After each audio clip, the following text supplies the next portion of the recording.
اعوذ باللہ من الشیطان الرجیم بسم اللہ الرحمن الرحیم قل هو اللہ احد اللہ الصمد لم یلد ولم یولد ولم یکن لہ کفوا احد۔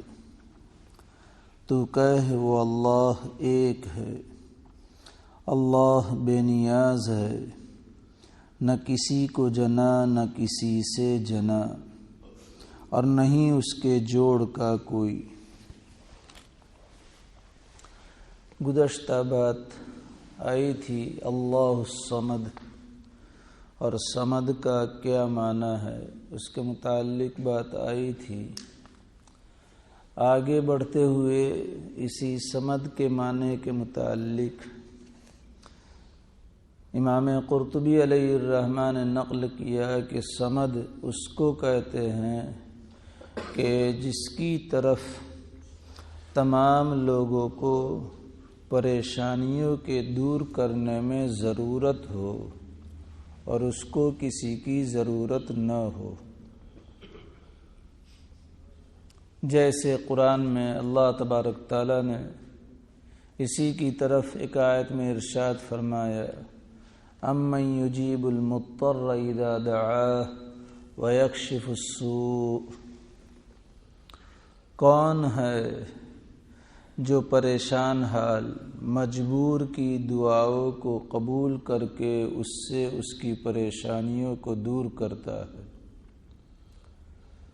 تو ظاہر بات ہے کہ اللہ کی ذات کے علاوہ پریشانی کو دور کرنے والی کوئی ذات نہیں ہے۔ تو جو ذات پریشانیوں کو دور کرنے والی ہے وہ صمد ہے۔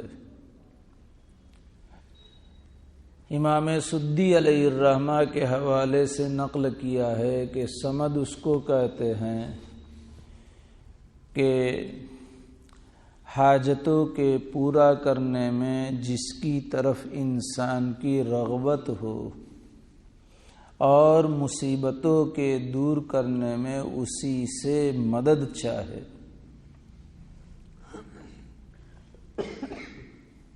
اور ظاہر بات ہے کہ مصیبتوں کے دور کرنے میں اسی سے مدد حاصل کی جاتی ہے، دوسرے سے مدد حاصل ہونا مشکل ہے، محال ہے۔ حضرت یعقوب علیہ السلام کا واقعہ واضح ہے۔ چہیتے بیٹے بھائیوں کی وجہ سے باپ سے دور ہو گئے، تو اس موقع پر حضرت یعقوب علیہ السلام کی زبان مبارک سے جو جملہ نکلا تھا، فصبر جمیل واللہ المستعان علی ما تصفون، کہ میرے لیے صبر جمیل کے علاوہ کوئی چارہ کار نہیں ہے۔ اور صبر جمیل کا مطلب کہ اب اس آئی ہوئی مصیبت پر کوئی اللہ کی مرضی کے خلاف زبان سے بات نکالنا یا اللہ کے حکم کے خلاف کوئی کام کرنا، یہ میرے لیے کسی بھی طرح مناسب نہیں۔ مصیبت پر رونا یہ صبر کے منافی نہیں ہے۔ صبر نام ہی اسی چیز کا نہ ہے۔ ویسے صبر ایک بڑا جامع کلمہ ہے، ہم لوگوں نے اس کے سمجھنے میں اس کی جامعیت کو ختم کر دیا ہے۔ ہم لوگ صبر کوئی مصیبت آئے اور وہ مصیبت پر کوئی ری ایکشن نہ کرے تو اس کو ہم صبر کہتے ہیں، حالانکہ صبر بہت جامع کلمہ ہے، اور اسی وجہ سے صبر کا اجر بھی بہت ہی زیادہ ہے۔ اچھے کاموں پر جمے رہنا یہ بھی صبر ہے، برائیوں سے رکنا یہ بھی صبر ہے، اور حالات آئے، پریشانیاں آئے تو اس میں شریعت کے احکام کے مطابق اپنے اعمال اور اپنے احوال کو اختیار کرنا یہ بھی صبر ہے۔ یہ تینوں کو ملایا جائے گا تو صبر بنے گا۔ اللہ کی طرف سے حالات آئے یا کسی بھی طرف سے حالات آئے، چاہے آسمانی حالات، چاہے دنیاوی حالات، چاہے کسی انسان کی طرف سے بیماریوں کی شکل میں یا اور، تو اب اعمال نہ چھوٹے، گناہ نہ کرے، اور ان احوال میں اللہ کی مرضی پر راضی رہے، تو یہ صبر ہوگا۔ اور یہی صبر جہاں کہیں بھی قرآن کریم میں صبر کا کلمہ وارد ہوا ہے، نبی اکرم صلی اللہ علیہ وسلم سے صبر کا کلمہ وارد ہوا ہے اور فضیلت وارد ہوئی ہے، وہاں یہی صبر مراد۔ تو جب یہ بڑا جامع کلمہ ہے، اسی لیے قرآن میں اللہ تبارک تعالیٰ نے فرمایا انما یوفی الصابرون اجرہم بغیر حساب، کہ جو کامل درجے کا صبر کرتے ہیں اللہ تعالیٰ ان کو ان کا اجر بغیر حساب کے دیتے ہیں، ان گنت، کوئی حساب سے نہیں۔ تو یہ صبر، اور پھر صبر جمیل کہ جس میں بندوں سے کوئی شکایت نہ ہو، اللہ سے اپنے حالات کا پیش کرنا، اللہ سے شکایت کرنا، اللہ کے سامنے رونا دھونا، یہ صبر کے منافی نہیں ہے۔ یہی واقعہ یوسف اور واقعہ یعقوب علیہ الصلاۃ والتسلیم میں یہ بھی ہے کہ یعقوب علیہ الصلاۃ والسلام نے یہ فرمایا تھا انما اشکو بثی وحزنی الی اللہ، کہ میں تو اپنے غم کی اور اپنے تکلیف کی شکایت اللہ سے کروں گا۔ تو شکایت کی اللہ سے کہ اے اللہ یہ پریشانی ہے، یا اللہ یہ دکھ ہے، یہ تکلیف ہے، یہ حالات ہیں، تو اس کو صبر کے منافی نہیں کہا جائے گا۔ اسی طرح انسان کی طبیعت متاثر ہو حالات کی وجہ سے، اور اس حالات کی وجہ سے طبیعت متاثر ہو کر کے روئے، تو یہ بھی صبر کے منافی نہیں۔ اس لیے کہ حضرت ابراہیم رضی اللہ تعالیٰ عنہ نبی اکرم صلی اللہ علیہ وسلم کے صاحبزادے 16 یا 17 ماہ کی عمر میں وفات پا رہے ہیں، آپ صلی اللہ علیہ وسلم کے ہاتھ میں ہے اور روح نکل رہی ہے، آپ کی آنکھیں اشکبار ہیں، آپ کی آنکھوں سے آنسو جاری ہے، ساتھ میں عبد الرحمن ابن عوف ہے، دیگر صحابہ ہے۔ پوچھا اے اللہ کے رسول آپ بھی روتے ہیں؟ تو آپ نے فرمایا ہذہ رحمت، کہ رونا تو رحمت کی نشانی ہے۔ ہمارے یہاں کسی کی موت پر نہ روئے اس کو ہم کمال درجے کا صبر سمجھتے ہیں، کہ کتنا صبر کیا کہ رویا بھی نہیں، کہ جوان چھوکرا گیا لیکن رویا نہیں، اس کی ماں مر گئی لیکن یہ رویا نہیں، اس نے کمال درجے کا صبر کیا۔ تو آپ علیہ السلام روئے تو کیا کمال درجے کا صبر نہیں ہوا؟ بلکہ ایسے موقع پر رونا نہ آئے تو اسے اپنے دل کا علاج کرنا چاہیے، یہ دل کی سختی کی علامت ہے،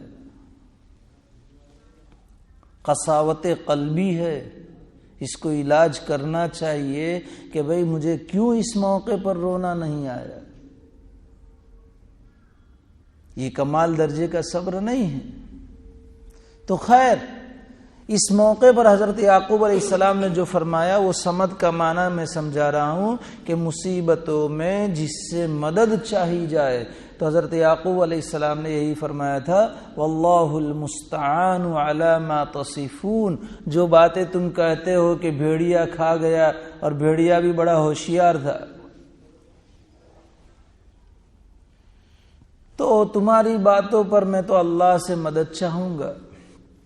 تو یہ اور ہم سورہ فاتحہ میں سن کر کے آئے، ایاک نعبد و ایاک نستعین، آپ ہی سے ہم مدد چاہتے ہیں، دنیاوی کام ہو، اپنا ذاتی کام ہو، اور اجتماعی کام ہو، دینی کام ہو، آخرت کا کام ہو، آپ ہی سے ہم رجوع کریں گے اور آپ ہی سے ہم مدد چاہتے ہیں اور چاہیں گے، کسی کو اپنا مددگار ہم نہیں بنائیں گے۔ وہاں تفصیل پوری آ چکی تھی مددگار بنانے کی کہ ہم مدد لیتے ہیں، لیکن سمجھانا ہے کہ سمد وہی ہے کہ جس سے مدد چاہی جائے اور وہ مدد کرے، دوسرے سے مدد نہ چاہی جائے، اور چاہی جائے تو وہ مدد کرنے پر قادر بھی نہ ہو، اس کو کہا جاتا ہے سمد۔ اور اسی جیسے گزشتہ مجلس میں آیا تھا اور آج آیا، سمد کے معنی کی اس جامعیت کی بنیاد پر قرآن کریم کا اردو میں سب سے پہلا ترجمہ ہمارے اکابر میں سے حضرت شاہ عبد القادر صاحب محدث دہلوی علیہ الرحمہ نے فرمایا ہے، تو انہوں نے اس کا ترجمہ کیا ہے سمد کا بالکل آسان زبان میں سمجھانے کے لیے، نرادھار، یعنی جس کو اپنے تمام فضائل میں کسی آدھار کی ضرورت نہیں ہے، نرادھار۔ شرافت میں کامل درجے کا، اسے کسی شرافت میں بزرگی پر پہنچنے کے لیے کسی آدھار کی ضرورت نہیں، عظمت میں اتنا کامل درجے کا کہ عظمت میں بزرگی پر پہنچنے کے لیے اسے آدھار کی ضرورت نہیں، اتنا زبردست سردار کہ سرداری میں کامل درجے پر اسے سردار بننے کے لیے کسی آدھار کی ضرورت نہیں، وہ تمام لوگوں کی ضروریات کا پورا کرنے والا، ایسا کامل درجہ پورا کرنے والا کہ لوگوں کی تمام مخلوق کی تمام ضرورتوں کو پورا کرنے میں اسے کسی آدھار کی ضرورت نہیں، یہ نرادھار۔ ہم کو تو آدھار کی ضرورت ہے، کرسی پر بیٹھنے کے لیے آدھار کی ضرورت ہے، منصب کے لیے آدھار کی ضرورت ہے، شرافت کے لیے، لیکن وہ نرادھار۔ یہ ترجمہ حضرت شاہ عبد القادر صاحب محدث دہلوی علیہ الرحمہ نے فرمایا۔ تو یہ اللہ الصمد، اللہ تمام انواع شرف کی جتنی بھی چیزیں ہیں اس میں وہ نرادھار ہیں، اور سب اس کے محتاج ہے، سب کو اس کے آدھار کی ضرورت ہے، اور اس کو کسی کے آدھار کی ضرورت نہیں ہے، اللہ الصمد۔ آگے اللہ تعالیٰ نے ارشاد فرمایا، لم یلد ولم یولد، وہ کسی کا بیٹا نہیں ہے، لم یلد ولم یولد، اور وہ اس کا کوئی بیٹا نہیں ہے اور وہ کسی کا بیٹا نہیں ہے۔ چونکہ مشرکین نے پوچھا تھا نا کہ نسب بیان کیجئے، اور ظاہر بات ہے کہ نسب میں یہی تعلقات ہوتے ہیں کہ بھئی یہ فلاں کا بیٹا، یہ فلاں کا باپ، تو اللہ تعالیٰ نے فرمایا کہ اس کا کوئی باپ نہیں، یعنی اللہ کا کوئی باپ نہیں اور اللہ کا کوئی بیٹا بھی نہیں ہے۔ اور قرآن میں اللہ تبارک تعالیٰ نے اس مضمون کو بہت ساری جگہوں پر، بہت ساری آیات میں بڑے عجیب انداز سے بیان فرمایا ہے۔ یہودیوں نے عزیر علیہ السلام کو اللہ کا بیٹا مانا تھا، نصارہ نے عیسیٰ علیہ السلام کو اللہ کا بیٹا مانا تھا، اور نعوذ باللہ من ذالک نصارہ سے پوچھا گیا کہ جب عیسیٰ اللہ کے بیٹے ہیں تو اللہ کی بیوی کون؟ تو کہا مریم۔ اور اسی لیے اللہ تبارک تعالیٰ نے کہ مریم اللہ کی بیوی نہیں ہے اور عیسیٰ اللہ کے بیٹے نہیں ہیں، قرآن کریم میں اللہ تبارک تعالیٰ نے حضرت مریم کے علاوہ کسی بھی عورت کا کوئی نام نقل نہیں کیا ہے۔ پورا قرآن میں کسی عورت کا نام نہیں ہے۔ لوط علیہ السلام کی بیوی اللہ تعالیٰ نے یوں فرمایا ہے، فرعون کی بیوی امرات فرعون امرات لوط یہ فرمایا ہے، لیکن نام کسی کا بھی نہیں لیا ہے، صرف مریم کا نام لیا ہے۔ اس میں بڑا عجیب راز ہے، جہاں اور حکمتیں ہیں اس میں ایک حکمت یہ ہے کہ شریف آدمی لوگوں کے درمیان اپنی بیوی کا نام لینا بھی پسند نہیں کرتا ہے۔ آج کل تو کوئی مجلس بیوی کے نام کے بغیر خالی نہیں ہوتی، کہ اس کے بغیر مجلس میں مزاج نہ آوے نا، پھر یوں کہتے ہیں۔ بلکہ معاشرے میں اتنی گراوٹ آ چکی ہے، جو بڑے ہیں وہ پہلے کے معاشرے میں اور آج کے معاشرے میں بین فرق دیکھتے ہوں گے، اور ہم نے دیکھا بھی ہے ہمارے گھروں کے احوال کہ بیویاں اپنے گھروں میں بڑوں کی موجودگی میں شوہر سے بات بھی کرنا اچھا نہیں سمجھتی تھی۔ خسر موجود ہو، ساس موجود ہو، جیٹھ موجود ہو تو بیوی نام لینا تو دور کی بات، اپنے شوہر سے ان سب کی موجودگی میں اپنے شوہر سے بات کرنا بھی اچھا نہیں سمجھتی تھی، اور شوہر سے نام لینا تو دور کی بات۔ اسی لیے واقعہ مشہور ہے نا، السلام علیکم رحمت اللہ شوہر کا نام تھا، اس لیے السلام علیکم گڈو کے ابا، مشہور ہے چاہے صحیح ہو یا نہ ہو۔ لیکن آج تو ساس بیٹھی ہو، خسر بیٹھے ہو، جیٹھ بیٹھے ہو، اور سب کے سامنے گھروں میں ان بڑوں کی موجودگی میں اپنے شوہر کو اس کا نام لے کر کے عورتیں پکارتی ہے، اور شوہر بھی اپنی عورتوں کا نام لے کر کے پکارتے ہیں۔ کوئی تمیز نہیں ہے، معاشرے سے احترام، تمیز، شرم اور حیا ختم ہو چکی ہے۔ ایک زمانہ تھا، اور مجلسوں کی گرمی تو آج اسی سے ہے کہ شوہر اپنی بیوی کا نام لے، نہ بیوی اپنے شوہر کا نام لے، جیسے کہ دوست ہو دونوں۔ حالانکہ یہی قرآن میں اللہ تعالیٰ نے جہاں مریم کا، وہاں مفسرین نے لکھا ہے کہ اللہ تعالیٰ نے مریم کا نام قرآن میں اس لیے لیا ہے تاکہ لوگوں پر رد ہو جائے کہ مریم اللہ کی بیوی نہیں ہے، اللہ تعالیٰ شریف اپنی بیوی کا نام لینا پسند نہیں کرتا ہے۔ یہ تھوڑا معاشرے میں لانے کی ضرورت ہے، اور فقہا نے لکھا ہے کہ بیوی اپنے شوہر کو نام لے کر کے پکارے یہ بیوی کے لیے مکروہ ہے، اور شوہر اپنی بیوی کو نام لے کر کے پکارے یہ ادب کے خلاف ہے۔ ضرورت کے موقع پر الگ چیز ہے، ضرورت ہے کہ بھئی جہاں نام بولنے کی ضرورت ہے، نام لکھانے کی ضرورت ہے، وہاں بول کر کے لکھا ہے، لیکن عام حالات میں نہیں۔ تو خیر، ان لوگوں کا یہ عقیدہ تھا کہ عیسیٰ علیہ السلام اللہ کے بیٹے ہیں۔ وقالت الیہود عزیر ابن اللہ وقالت النصارى مسیح ابن اللہ۔ اللہ تعالیٰ نے فرمایا ذالک قولہم بافواہہم یضاہئون قول الذین کفروا من قبل قاتلہم اللہ انا یؤفکون، یہ بکواس ہے ان کی.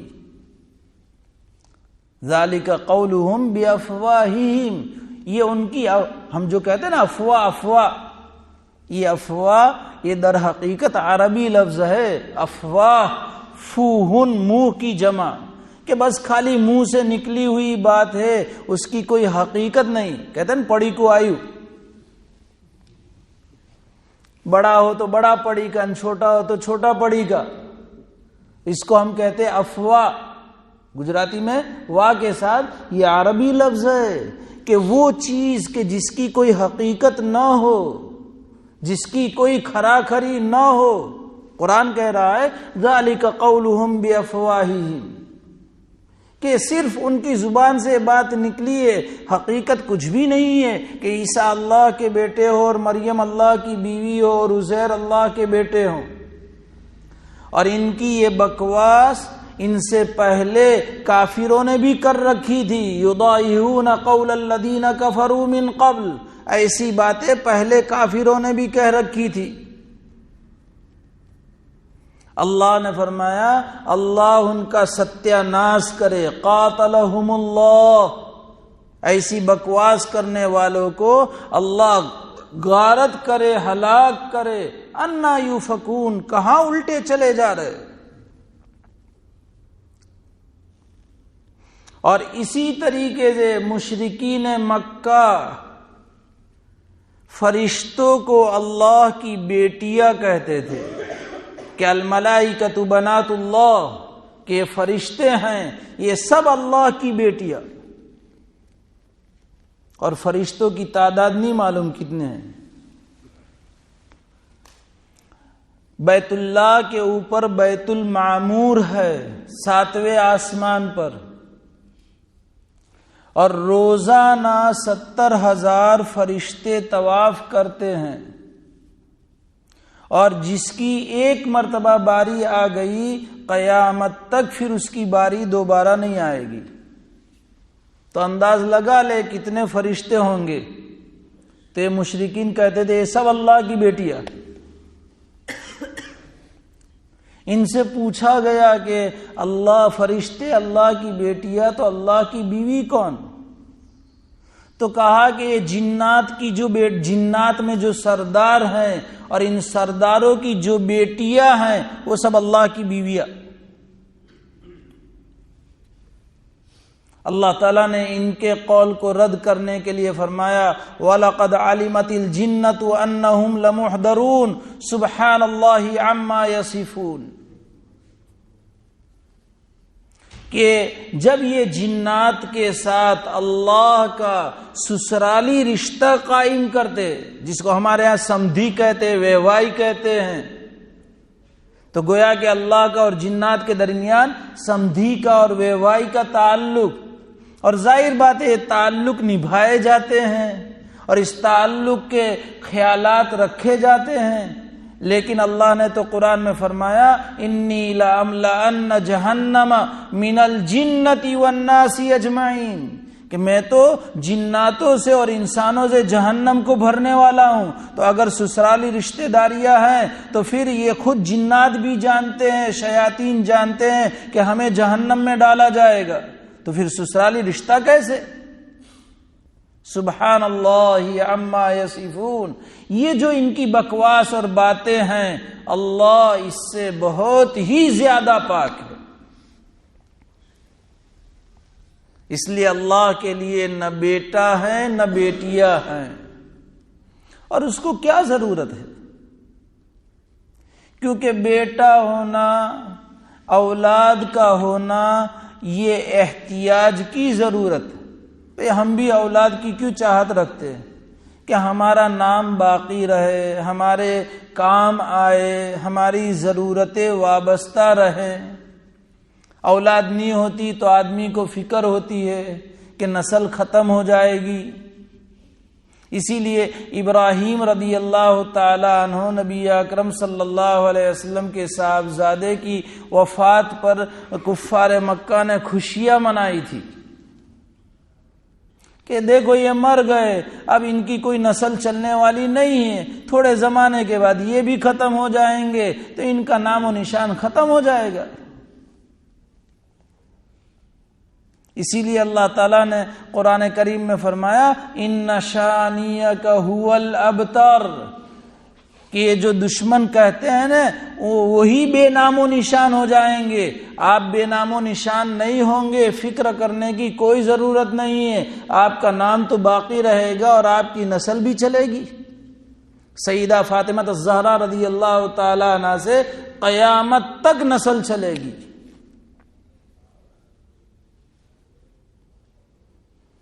تو اللہ کو احتیاج ہے ہی نہیں، کیونکہ ابھی آ گیا صمد کہ ساروں کو اس کی ضرورت ہے، اس کو کسی کی ضرورت نہیں، تو پھر اس کو اولاد کی کیا ضرورت؟ اور دیکھو ایک بات اور سمجھنا چاہیے کہ اولاد، یہ جو ماں باپ کا رشتہ ہے اولاد کے ساتھ، اولاد اسی وقت اولاد سمجھی جائے گی اور وہ اپنے ماں باپ کے لیے عزت اور شرافت کا ذریعہ بنے گی جبکہ یہ اپنے باپ اور اپنے ماں کے ہم جنس ہو۔ ہم جنس کا مطلب کہ ماں باپ انسان میں سے ہیں اور ان کے پیٹ سے انسان پیدا ہو تو اس صورت میں اس کو شرافت کی چیز سمجھا جائے گا، لیکن انسان کے پیٹ سے راکشس پیدا ہو تو کیا کرتے ہیں؟ ڈاکٹر فوراً انجیکشن دے کر کے مار ڈالتے ہیں کہ نہیں؟ ایسے واقعات کہ پیدا ہوتے ہی بڑے بڑے جھٹنگڑے بال والے نے، بڑے بڑے لمبے دانت والے نے، بڑے بڑے ناخنوں والا بچہ پیدا ہوا تو فوراً اسے راکشس سمجھ کر کے انجیکشن زہر کا دے کر کے مار ڈالا گیا، اسے عیب سمجھا جاتا ہے۔ اور اس سے بھی زیادہ اگر انسان کے پیٹ سے کوئی جانور پیدا ہو تو پوری دنیا میں چرچا ہوگا، معاشرے میں عیب کی نگاہ سے دیکھا جائے گا کہ بھئی جانور کیوں پیدا ہوا؟ کیا جانور کے ساتھ ہوا کام کچھ؟ اس وقت فی الفور ایک واقعہ یاد آیا، وہ خالی ظرافت کے طور پر ہے۔ خان صاحب ہوتے ہیں پٹھان لوگ، ان کو اپنی پٹھانی کے اوپر ناز بھی ہوتا ہے۔ صبح سٹی بسیں خالی ہوتی ہے، خان صاحب ڈرائیور ہوں گے، ایک بڑے میاں بس میں چڑھے تو خان صاحب کو سوجی مستی تو گاڑی پھول چلا کر کے شارٹ بریک ماری تو پھر وہ بیچارے بوڑھے میاں تھوڑے یوں آگے ٹکرائے تو خان صاحب اپنی مونچھوں کے اوپر تاو دیتے ہوئے کیا کہتے ہیں؟ دیکھا شیر کا بچہ۔ کہا کہ بھئی یہاں مجھے لگتا ہے۔ تھوڑی دیر کے بعد پھر ایسا ہوا 2-3 مرتبہ، جب سٹینڈ کے اوپر وہ بڑے میاں اترے تو خان صاحب کے پاس جا کر کے کان میں کہا کہ تیری ماں جنگل میں جاتی تھی یا شیر تیرے گھر آتا تھا؟ تو ساری مونچھ کے اوپر تاو دینا ختم ہو گیا۔ یہ میں نے کہا نا کہ وہ ناجنس ہم جنس اولاد کا نہ ہونا یہ عیب ہے، اس میں تھوڑا ظرافت کے لیے یہ واقعہ ہے۔ تو بولنے میں بھی احتیاط کرنے کا، کوئی ایسا ماتھا کا مل جاوے تو اس صورت میں جھکنے، اپنے نگاہوں کو بھی جھکانا پڑے اور شرم کے مارے کیا ہو جائے۔ اگر غیرت ہوتی تو پانی پانی ہو جاتا وہ خان صاحب۔ خیر، تو یہ بات کہ جب اللہ ہم جنس ہونا یہ ضروری ہے اور خلاف جنس ہونا یہ عیب ہے، یہ طے شدہ ہے کہ اللہ قدیم ہے، اور قدیم کا معنی پہلے سے ہے اور ہمیشہ سے ہے اور ہمیشہ رہے گا۔ اور یہ جو اللہ کو بچہ پیدا ہوگا جب بھی پیدا ہو، ظاہر بات ہے وہ قدیم نہیں ہے، حادث ہے، اور حادث ہونا یہ عیب ہے۔ اس لیے اللہ کے لیے اولاد ہونا یا اللہ کا کسی کی اولاد ہونا دونوں عیب ہے۔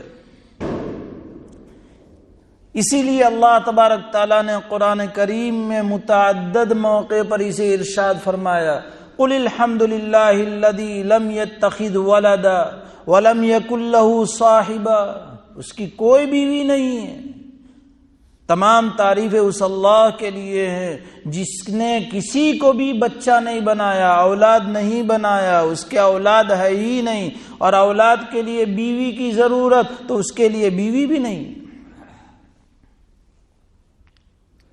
سبحانہ انا یکون لہ ولد، اللہ پاک ہے تمام عیوب سے، اس کے کہاں اولاد ہوگی؟ اس لیے کہ ہم جانتے ہیں بچہ وجود میں آتا ہے، پہلے کچھ بھی نہیں تھا، پھر وجود میں آتا ہے، اور بچہ وجود میں آتا ہے پھٹ کر کے وجود میں آتا ہے۔ بچہ پہلے کمزور ہوتا ہے، پھر دھیرے دھیرے اس کے اندر طاقت آتی ہے، پہلے چھوٹا ہوتا ہے، پھر دھیرے دھیرے بڑا ہوتا ہے۔ یہ سب کے سب چیزیں عیب کی ہے، اور اللہ کسی کا بچہ ہوتا تو پہلے چھوٹا ہوتا پھر بڑا ہوا، پہلے اس کے اندر نقصان ہوتا پھر کمال آتا۔ اللہ کسی کا بچہ ہوتا تو اس صورت میں پھٹ کر کے باہر آتا، اور یہ تمام کے تمام عیب ہیں، اور اللہ تعالیٰ تمام قسم کے عیب سے پاک ہے۔ اسی لیے اللہ تبارک تعالیٰ نے قرآن کریم میں ان کے اس قول کو اس طرح فرمایا، بڑا عجیب اللہ تعالیٰ نے، وَقَالُوا اتَّخَذَ الرَّحْمَنُ وَلَدًا لَقَدْ جِئْتُمْ شَيْئًا إِدًّا تَكَادُ السَّمَاوَاتُ يَتَفَطَّرْنَ مِنْهُ وَتَنشَقُّ الْأَرْضُ وَتَخِرُّ الْجِبَالُ هَدًّا أَن دَعَوْا لِلرَّحْمَنِ وَلَدًا۔ عجیب نقشہ کھینچا ہے اللہ تعالیٰ نے کہ جن لوگوں نے اللہ کے لیے اولاد مانا ہے، چاہے نصارہ ہو، چاہے یہود ہو، چاہے مشرک ہو، چاہے اور کوئی ہو، لقد جیتم شیئا ادا، انہوں نے اللہ کے لیے اولاد مان کر کے بڑا ہی بھاری کام انجام دیا ہے، اور اتنا بھاری کام انجام دیا ہے کہ اگر ان کی یہ بات آسمانوں کے اوپر رکھ دی جاتی، اور آسمان کتنی بڑی مخلوق ہے ہم سن چکے ہیں اللہ احد کی تقریر میں، تو اتنی بھاری بات کو آسمان برداشت نہیں کر سکے گا، اور آسمان اس بھاری بات کی وجہ سے قریب ہے کہ پھٹ جائے، تکاد السماوات یتفطرن منہ۔ اگر ان کی یہ بات زمین پر رکھ دی جائے، میں نے بتایا تھا زمین کی بھی طاقت، جس طریقے سے اللہ تعالیٰ نے آسمانوں کو پیدا فرمایا، اور جتنی طاقت آسمان میں اتنی ہی طاقت اللہ تعالیٰ نے زمین میں رکھی ہے، لیکن ان کا یہ قول کہ اللہ کے لیے اولاد ہے، بس اتنا قول، اتنا گندا اور اتنا بھاری قول کہ زمین پر رکھ دیا جائے، وَتَنشَقُّ مِنْهُ الْأَرْضُ، زمین ریزہ ریزہ ہو جائے۔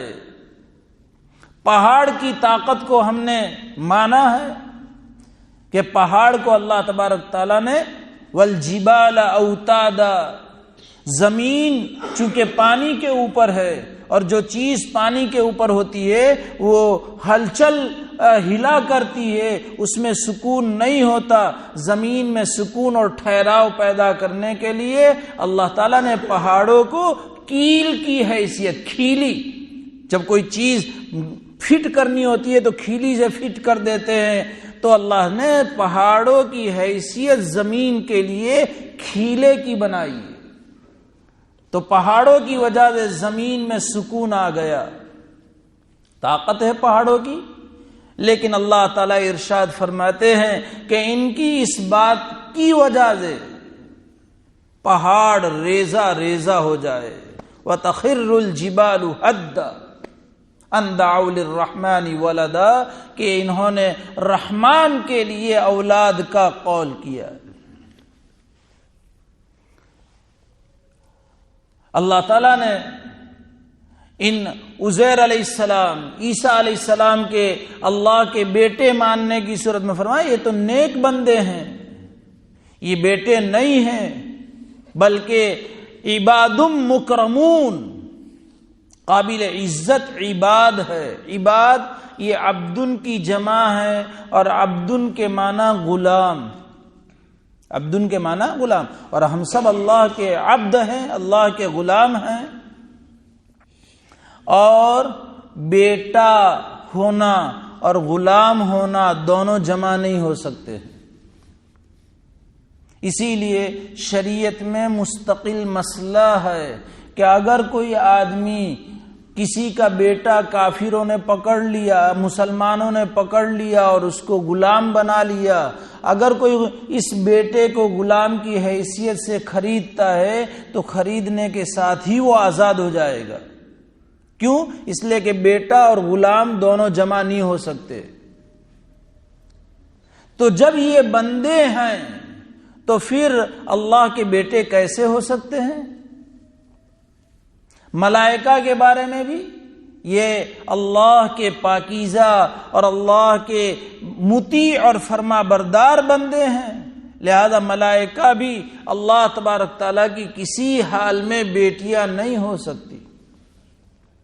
اور ان مشرکین کے اس قول کے اوپر کہ ملائکہ اللہ کی بیٹیاں ہیں، اللہ تعالیٰ نے قرآن میں اور عجیب انداز سے رد کیا ہے، کیونکہ مشرکین مکہ کے یہاں بیٹیوں کا ہونا معیوب سمجھا جاتا تھا۔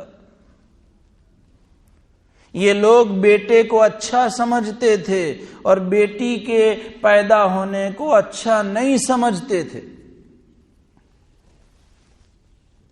ان کو بیٹی بچاؤ کیوں لانا پڑا؟ بیٹی بچاؤ کیوں لانا پڑا؟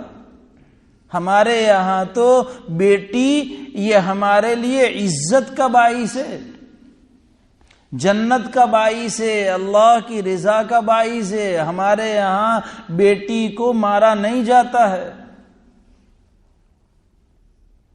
جس نے 3 بیٹیوں کی بہترین تربیت کی، ان کی تعلیم کا انتظام کیا، ان کی تربیت کا انتظام کیا، تا آ کے ان کو ان کے شوہروں کے یہاں پہنچا دیا، اس کے لیے جنت واجب۔ صحابہ کرام نے پوچھا 2 کا؟ کہا 2 کے لیے بھی، کہا 1 ہو 1 کے لیے بھی۔ بلکہ حضرت شاہ ولی اللہ صاحب محدث دہلوی علیہ الرحمہ کی ایک حدیث کی کتاب ہے مسلسلات، اس میں حضرت شاہ ولی اللہ صاحب رحمۃ اللہ علیہ نے اپنی سند سے ایک روایت نقل کی ہے کہ وہ عورت، آپ صلی اللہ علیہ وسلم نے، ابھی الفاظ بعینی مجھے یاد نہیں ہے، کہ آپ صلی اللہ علیہ وسلم نے ارشاد فرمایا وہ عورت بڑی سعادت مند ہے، نیک بخت ہے جس کو پہلی بچی پیدا ہو، پہلے ہی پیدا ہونے والی اولاد بچی ہو، اس کو آپ صلی اللہ علیہ وسلم نے سعیدہ اور مبارکہ فرمایا ہے۔ تو ان کو یہ مہم چلانے کی ضرورت ہمارے یہاں تو ہے ہی نہیں، مہم چلانے کی ضرورت کیوں پیش آئی؟ اس لیے کہ ان کے یہاں اس کے خاتمے کے انداز نرالے تھے، اس لیے مستقل اس کا ابھیان چلانا پڑا۔ تو در حقیقت یہ جاہلی دور تھا ان کے یہاں۔ اللہ معاف فرمائے، آج بھی مسلمانوں کے یہاں جہاں دین سے دوری ہے، لڑکوں کی اہمیت ہے اور لڑکی کی اہمیت نہیں ہے، اور اسی لیے ہم اپنی زبانوں پر بولتے دکری تو پار کی تھاپن کہوائے۔ یہ جاہلی بول ہے، ہاں، یہ ہماری زبانوں پر کلمہ نہ ہونا چاہیے۔ ودائیگی کے موقع پر، رخصت کے موقع پر جہاں ڈی جی نے اور وہاں یہ گانے گائے جاتے ہیں، یہ جاہلی بول ہے۔ اور لڑکے کی ولادت پر پینڈے نے، لڑکی کی ولادت پر جلیبی، یہ معاشرے میں ہے، یہ جاہلیت کے ساتھ مشابہت ہے۔ اور دیکھو سچ کہوں، بیٹیوں کو اپنے ماں باپ سے جتنی لاگنی ہوتی ہے اتنی لڑکوں کو نہیں ہوتی ہے۔ ہاں، چاہے وہ شادی ہو کر کے اپنے شوہروں کے یہاں چلی جائے گی، لیکن ان کو اپنے ماں باپ کی جتنی دل میں قدر ہوگی، شادی کے بعد لڑکا یہ بیوی کا بن کر کے رہ سکتا ہے، لیکن لڑکی شوہر کی بھی رہے گی اور اپنے ماں باپ کی بھی رہے گی۔ اللہ معاشرے کو صحیح سمجھ دے، ہمارے دلوں میں اس کی عظمتیں بٹھا دے۔ تو خیر عرض یہ کر رہا تھا، چونکہ معاشرے میں ہے اور قرآن سے سمجھنا ہے، اس لیے کہ قرآن قیامت تک کے لیے ہیں، تو جو باتیں جاہلیت میں تھی آج اس کے نئے طریقے سے ہمارا معاشرہ اس جاہلی رسومات سے خدبد ہو رہا ہے۔ لڑکی کی پیدائش پر خوشی ہونا چاہیے، نہ کہ چہرے پر بل پڑے اور چہرہ مرجھا جائے۔ یہ جاہلیت کا طریقہ تھا، قرآن نے عجیب نقشہ کھینچا ہے۔ وَإِذَا بُشِّرَ أَحَدُهُمْ بِالْأُنثَى ظَلَّ وَجْهُهُ مُسْوَدًّا وَهُوَ كَظِيمٌ۔ جب ان میں سے یعنی ان کفار مشرکین میں سے کسی کو کہ بھئی تمہارے ہاں لڑکی پیدا ہوئی تو چہرہ اس کا کالا پڑ جاتا تھا۔ خوشی کے موقع پر چہرہ چمکتا ہے اور غم کے موقع پر چمکدار چہرہ بھی پژمردہ ہوتا ہے، تو ان کے چہرے ظل وجہہ مسودہ، ان کے چہرے پر کالک چھا جاتی ہے اور دل میں گھٹا کرتے ہیں، وَهُوَ كَظِيمٌ، دل میں ایک فکر، يَتَوَارَى مِنَ الْقَوْمِ مِنْ سُوءِ مَا بُشِّرَ بِهِ، کہ یہ اپنے آپ کو اس خبر کی وجہ سے قوم میں منہ دکھانے کے لائق نہیں سمجھتا، چھپتا پھرتا ہے، حالانکہ خوشی، لیکن یہ اتنا اپنے آپ کو شرمندہ سمجھتا ہے کہ لوگوں کے سامنے نہیں آتا ہے۔ يَتَوَارَى مِنَ الْقَوْمِ مِنْ سُوءِ مَا بُشِّرَ بِهِ، اور اب چھپ چھپ کر کے ذہن میں پلاننگ کرتا ہے کہ کیا کرے اس پیدا ہونے والی بچی کے بارے میں۔ أَيُمْسِكُهُ أَمْ يَدُسُّهُ عَلَى تُرَابٍ، کیا اس کو زندہ رہنے دے یا ایک منو مٹی کے نیچے اس کو ڈھانپ دے، گڑھا کھود کر کے معصوم بچی کو اپنے ہاتھ سے ڈال دے اور وہ چیختی رہے، چلاتی رہے۔ کتنے قسی القلب ہوں گے یہ، کتنے سخت دل ہوں گے کہ وہ چیختی رہے۔ بچوں کا معصومانہ پیار بھرا بولنا سخت سے سخت دلوں کو بھی ہلا دیتا ہے۔ ہم دیکھتے ہیں آج کل سیریا کا حال، شام کا حال، برما میں ہم نے دیکھا، برما کا حال دیکھا، شاید کوئی آنکھ بھیگی ہونے سے باقی رہی ہو، لیکن وہ ایسے کہ اپنے ہاتھوں سے زندہ بچیوں کے اوپر منو مٹی ڈال کر کے اسے ختم کر دیتے تھے۔ ساء ما یحکمون، اللہ تعالیٰ فرماتے ہیں ان کا یہ فیصلہ انتہائی برا فیصلہ ہے۔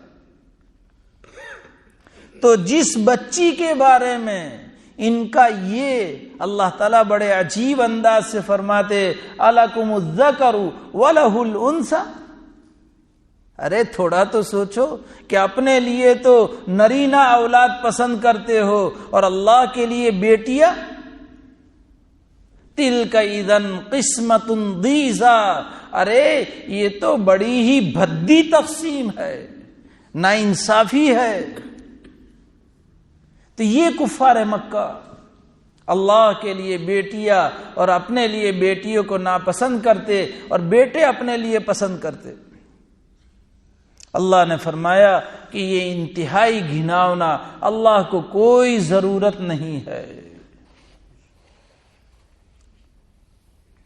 بخاری اور مسلم میں روایت ہے، حضرت ابو ہریرہ رضی اللہ تعالیٰ عنہ روایت نقل کرتے ہیں نبی اکرم صلی اللہ علیہ وسلم سے کہ آپ صلی اللہ علیہ وسلم نے فرمایا قال اللہ عز وجل کذبنی ابن آدم ولم یکن لہ ذلک، انسان مجھے جھٹلاتا ہے اور اس کے لیے مجھے جھٹلانا کسی بھی حال میں جائز نہیں۔ آگے آپ صلی اللہ علیہ وسلم نے اللہ کا قول نقل کیا وشتمنی ولم یکن لہ ذلک، انسان، اللہ تعالیٰ فرماتے کہ انسان مجھے گالی دیتا ہے۔ شتمہ کے معنی اردو میں گالی دینا، اور شتمہ کے معنی اصل میں کہ کسی کی طرف ایسی بری چیز منسوب کرنا جو اس کی غیرت کے خلاف ہو، جیسے کہ تیرا بچہ حرامی ہے، یہ حرامی بہت بڑی گالی ہے۔ ہمارے معاشرے میں مردوں کی زبان پر بھی ہے اور مردوں کے مقابلے میں عورتوں کی زبان پر بہت زیادہ لفظ ہے اپنی اولاد کے بارے میں۔ حرامی کا مطلب حرامی کے طور پر پیدا ہونے والی اولاد، گویا کہ جس کو ہم حرامی کہے اس کی طرف کہ یہ زنا سے پیدا ہونے والا ہے، اور گویا کہ اس کی ماں کی طرف ہم نے زنا کی نسبت کی۔ اسلامی حکومت ہو تو تہمت لگانے کی وجہ سے یا تو قاضی صاحب کہیں گے کہ اس کی ماں کی طرف تم نے زنا کی نسبت کی، زنا کو ثابت کرو، اور اگر نہیں ثابت کر سکتے تو 80 کوڑے کے لیے تیار ہو جاؤ۔ ہاں، معاشرے میں یہ لفظ ہے۔ تو خیر، شتمہ سمجھا رہا ہوں کہ کسی کی طرف برائی کی نسبت کرنا، اور ایسی برائی کہ جو اس کی غیرت کے خلاف ہو۔ تو اللہ تعالیٰ فرماتے وَشَتَمَنِي وَلَمْ يَكُنْ لَهُ ذَلِكَ، کہ انسان مجھے گالی دیتا ہے اور اس کے لیے گالی دینا مجھے کسی بھی حال میں جائز نہیں۔ پھر آپ صلی اللہ علیہ وسلم نے اللہ تعالیٰ کا ارشاد فرمایا وَأَمَّا تَكْذِيبُهُ إِيَّايَ فَقَوْلُهُ لَن يُعِيدَنِي كَمَا بَدَانِي، جھٹلانا کیا ہے؟ وہ یہ کہتا ہے کہ اللہ تعالیٰ مجھے دوبارہ کبھی بھی پیدا کرنے پر قادر نہیں ہے، جیسے اس نے پہلے پیدا کیا اب دوبارہ پیدا کرنے پر قادر نہیں ہے۔ حالانکہ اللہ تعالیٰ کے لیے دوبارہ پیدا کرنا آسان ہے پہلے کے مقابلے میں، یہ ہمارے سمجھانے کے لیے فرمایا۔ پہلی مرتبہ کسی بھی چیز کو بنانا ہوتا ہے تو اس صورت میں بہت ذہن دوڑانا پڑتا ہے، اس کا ڈائیگرام بنانا پڑتا ہے، ڈرا کرنا پڑتا ہے، اور کتنے اس کے لیے رات اور دن یکساں کرنے پڑتے ہیں۔ لیکن جب ایک مرتبہ تیار ہو گیا فارمولہ تو اب کمپنی ہر مرتبہ اسی کے مطابق سانچے میں ڈال کر کے اس کو نکال دیتے ہیں۔ تو اللہ نے ہماری سمجھ کے لیے فرمایا کہ اس کے لیے دوبارہ پیدا کرنا بہت آسان ہے۔ اللہ کے لیے تو پہلی مرتبہ پیدا کرے کہ دوسری مرتبہ کہ 1000ویں مرتبہ پیدا کرے، اس کے لیے تو سب یکساں ہے۔ تو یہ اللہ تعالیٰ نے فرمایا کہ اس طرح جھٹلاتا ہے۔ اور گالی دینے کا کیا مطلب؟ خود اللہ تبارک تعالیٰ فرماتے ہیں کہ وَأَمَّا شَتْمُهُ إِيَّايَ فَقَوْلُهُ اتَّخَذَ اللَّهُ وَلَدًا، کہ وہ مجھے گالی دیتا ہے۔ گالی دینے کا مطلب یہ ہے کہ وہ کہتا ہے کہ اللہ نے اولاد بنا لی ہے، حالانکہ انا الاحد الصمد لم الد ولم اولد ولم یکن لہ کفوا احد، کہ میں اکیلا ہوں، میں صمد ہوں، میں کسی سے پیدا نہیں ہوا اور نہ مجھ سے کوئی پیدا ہوا اور کوئی میرے برابر کا نہیں۔ یہ گالی دیتا ہے جو اللہ کی طرف اولاد کی نسبت کرتا ہے۔ اس لیے اللہ کی کوئی اولاد نہیں ہے، لم یلد ولم یولد، اور اللہ بھی کسی کی اولاد نہیں کہ اللہ کی کوئی ماں ہو اور کوئی باپ ہو، ایسا بھی نہیں ہے۔ وہ ہمیشہ سے ہے اور ہمیشہ رہے گا، اور تمام طاقتیں اسی کے قبضے قدرت میں ہے۔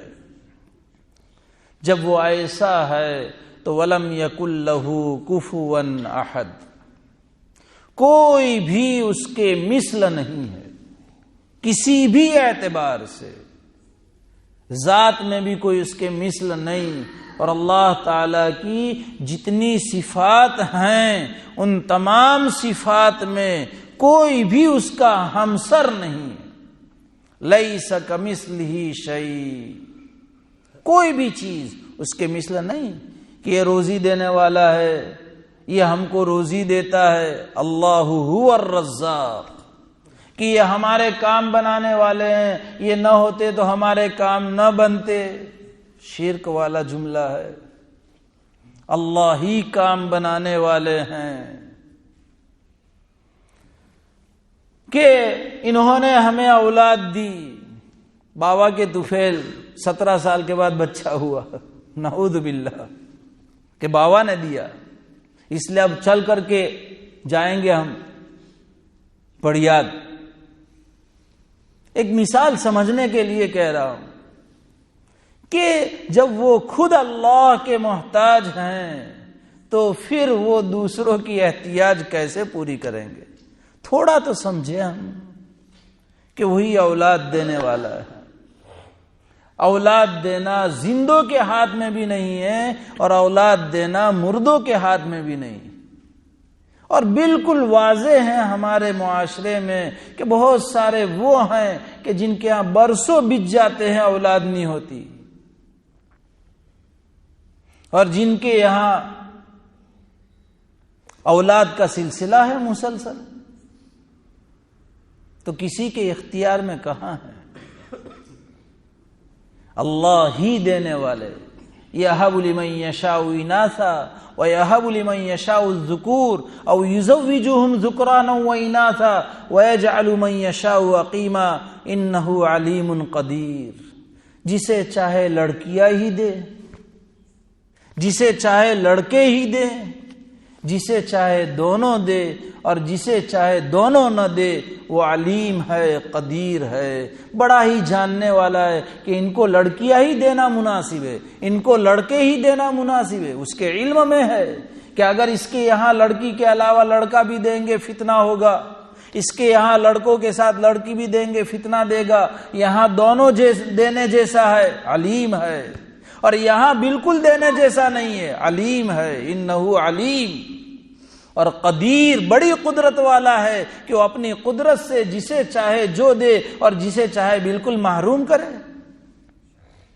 اس لیے لیس کمثلہ شیء، کوئی اس کے مثل نہیں، فلا تضربوا للہ الامثال، اللہ کے لیے اس کا جیسا کسی کو اس جیسی مثالیں نہ بیان کرو کہ فلاں اللہ جیسا ہے، نہ فلاں مالک جیسا ہے، نہ فلاں بھگوان جیسا ہے، اللہ تنے تنہا ہے، اس کے جیسا کوئی نہیں ہے، فلا تجعلوا للہ اندادا وانتم تعلمون، جب اللہ کی تمہارے سامنے اس طرح کی قدرت آ گئی اور تمہیں یقین ہو چلا تو اب اللہ کا کوئی بھی شریک نہ بناؤ، اللہ کے مثل کسی کو بھی قرار نہ دو، فلا تجعلوا للہ اندادا، انداد ندن کی جمع ہے، اور ندن کے معنی ایسا جو کسی کے مشابہ ہو، ولا نظیر لہ ولا مثیل لہ ولا شبیہ لہ ولا ند لہ، کوئی اس کا شریک نہیں، کوئی اس کے مشابہ نہیں، اس کی نظیر نہیں،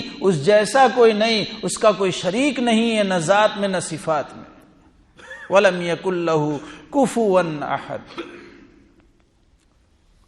تو اس اعتبار سے اس میں تمام قسم کے شرک کی نفی ہو گئی،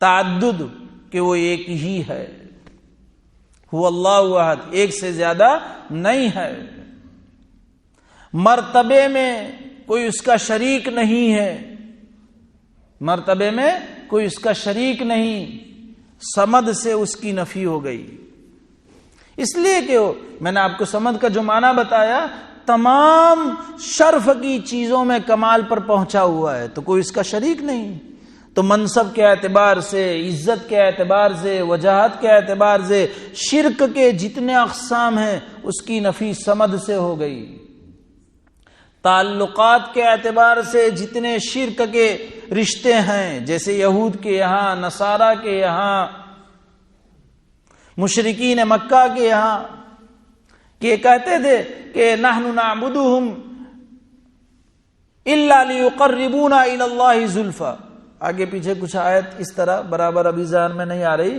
کہ ہم تو ان کی عبادت اس لیے کر رہے ہیں کہ یہ ہمیں اللہ کا مقرب بنا دے۔ تو تعلقات کے اعتبار سے بھی کوئی اس کا شریک نہیں، اولاد کے اعتبار سے، ابوت کے اعتبار سے، اصل کے اعتبار سے، فرع کے اعتبار سے، رشتہ داریوں کے اعتبار سے کوئی اس کا شریک نہیں ہے، اور کام میں بھی اس کا کوئی شریک نہیں کہ اللہ نے کام ڈیوائیڈ کر دیے ہیں، ڈیوائیڈ کیے ہیں، ذمہ داریاں دی ہیں، لیکن وہ بھی اللہ کے اختیار سے کر رہے ہیں۔ اللہ نے اپنے اختیار میں، کی بورڈ تو اللہ کے پاس ہے، اختیارات دیے ہیں، لیکن دنیا کے اختیارات کی طرح نہیں، اور دنیا میں بھی کہاں کلی اختیارات آج کل ہے،